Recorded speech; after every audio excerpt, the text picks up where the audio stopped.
Communiqué du Collège des chefs d'État de la Confédération des États du Sahel, AES.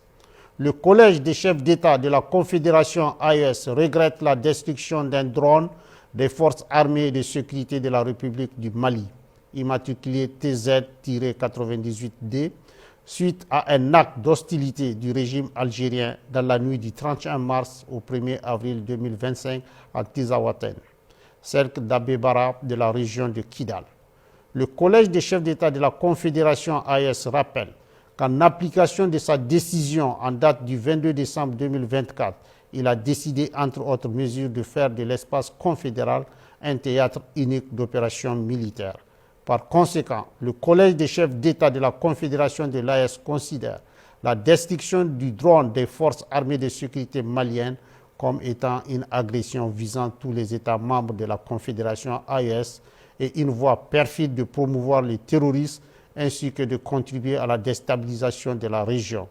Cet incident est d'autant plus grave qu'il ressort des conclusions de l'enquête que la destruction du drone a empêché la neutralisation d'un groupe terroriste qui planifiait des actes terroristes contre l'AES. Le Collège des chefs d'État de la Confédération de l'AES condamne avec la plus grande énergie cet acte irresponsable du régime algérien en violation du droit international et à rebours des relations historiques et fraternelles entre les peuples de la Confédération AES et le peuple algérien. En outre, le Collège des chefs d'État de l'AES décide de rappeler pour consultation les ambassadeurs des États membres accrédités en Algérie.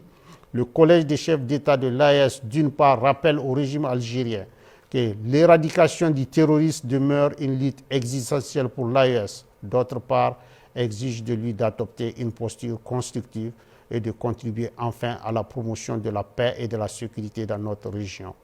Enfin, le Collège des chefs d'État de la Confédération de l'AES rassure les populations que les forces de défense et de sécurité demeurent pleinement mobilisées pour assurer leur sécurité et défendre l'intégrité de l'espace confédéral. Fait à Bamako le 6 avril 2025.